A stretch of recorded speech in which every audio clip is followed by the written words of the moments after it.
안녕하세요. 소통하고 화합하며 재미있게 소화제 이야기입니다. 창업을 준비하시는 분이나 저와 같은 스타트업이 이 이야기를 통해서 조금이라도 시행착오를 줄이고요. 저도 여러분도 원하는 시기에 계획한 목표 꼭 달성하시길 바라면서 이야기 이어가겠습니다. 창업, 희망 고문 당하지 않고 성장하기 프로젝트로 지난 이야기에서는 멘토링만으로 외주 영역을 통해서 시제품이 아닌 이제 완제품까지 출시한다거나 또 퀄리티가 보장이 그렇게까지 쉽지 않다라는 말씀을 드렸고요. 오늘 이야기는요, 영혼을 담은 진정성에 대한 이야기를 해보겠습니다. 그동안 동료 스타트업들을 만나면서 느꼈던 부분 중에 하나인 진정성에 대해서 이야기를 해보겠습니다. 저의 경우도 스타트업 이제 처음 창업을 할 때 그냥 하던 거나 잘 하지 그 어렵다는 벤처를 또 하냐라는 만류가 있었습니다. 당연히 그런 여러 만류가 있었을 때 흔들렸죠. 그럼에도 저는 어, 창업으로 쭉 밀어붙였는데 딱 하나 내 마음에 걸리는 부분이 바로 아이들과 함께 못한다라고 하는 그 미안함, 아픔이 가장 컸고요. 지금도 마음에 걸리는 부분입니다. 그렇지만 앞으로 정말 후딱 가버릴 5년, 10년 후의 그 상황, 이제 그때는 체력이 안 돼서 일을 버리고 싶어도 못할 것 같았습니다. 그리고 이제 가장 크게 작용된 부분이었는데, 소통이 안 되는 꼰대가 되면 어떻게 하나, 라는 우려가 이제 가장 컸던 부분이었고요.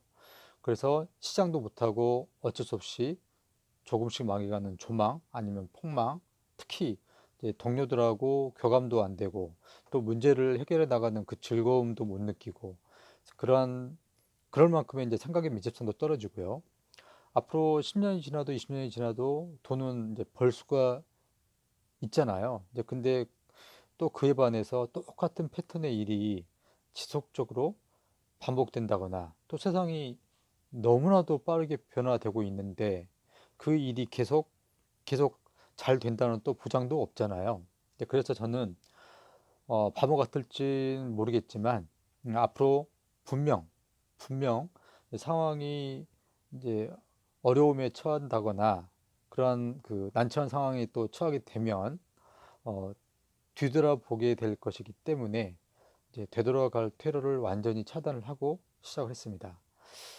이 부분은 이미 이제 학습된 창작의 고통에 대한 공감, 몰입하다 보면 틈새 시장이 반드시 보일 것이고요. 또 이제 연구를 하다 보면 처음 그 아이템이 확장이 돼서 더 고도화될 것이고요.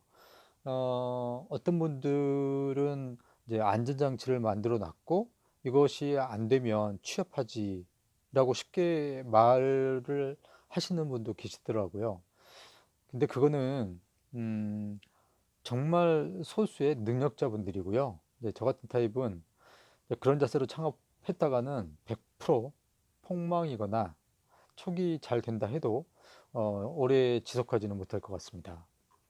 이제 과거를 회상을 해보면 이제 직장 다니다가 처음 자영업을 창업을 했을 때의 이제 인데요. 그때 처음에 이제 건물 옥상에 설치된 내 간판을 보면서 이제 밤에도 또 환하게 이제 빛나는 것을 보면서요.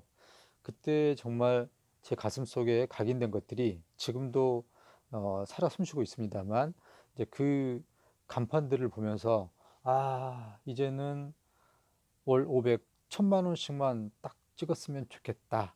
이제 그런 생각을 했었습니다.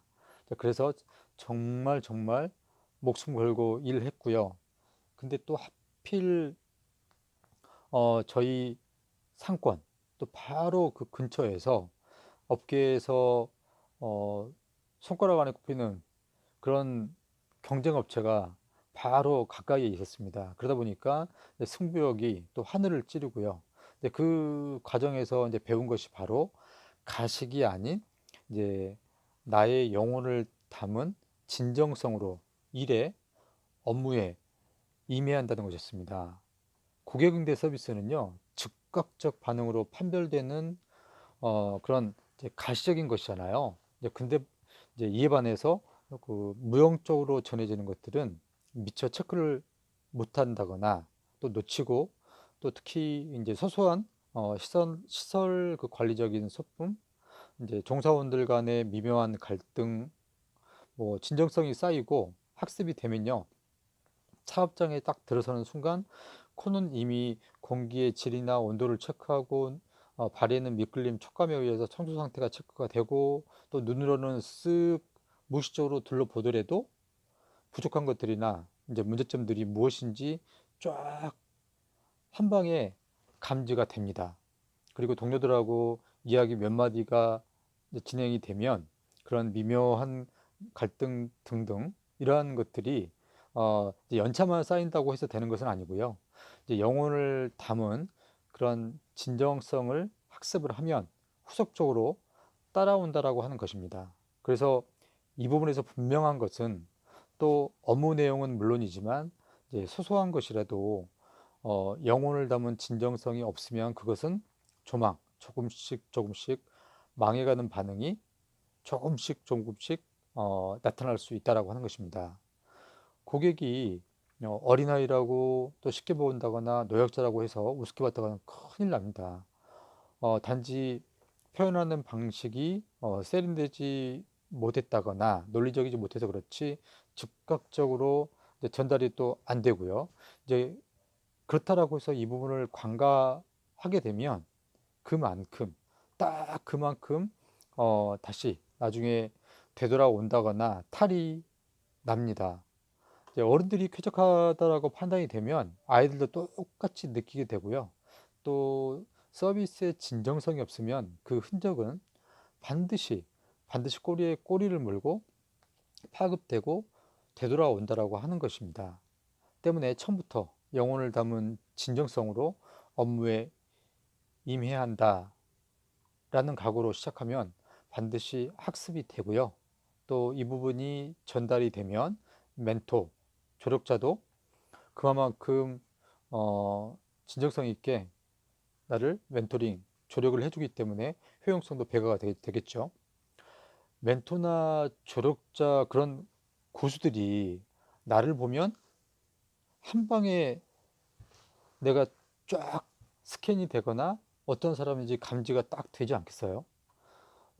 예로 백종원 대표님 같은 조력자를 한번 만나면 사업의 성패가 바뀌잖아요.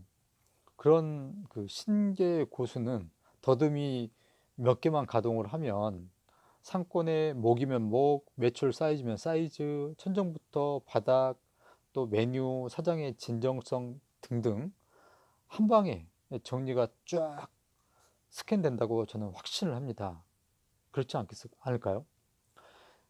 이것은 논할 가치도 없는 가장 기본이자, 또 그 진정성도 물론 이제 진정성 나름이고 또 사람마다 차이가 있지 않겠느냐라고 생각하시는 분들도 있을 수 있겠지만, 그 진정성이라고 하는 것은요, 정말 절대 속일 수가 없다라고 하는 것입니다. 네, 오늘 이야기는 창업 준비부터 영혼을 담은 진정성도 동시에 학습을 해야 된다, 또한 학습이 된다라는 이야기 전하면서요, 오늘 이야기 마무리하고요, 또 다음 이야기 이어가도록 하겠습니다. 지금까지 소통하고 화합하며 재미있게 소화제 이야기였습니다.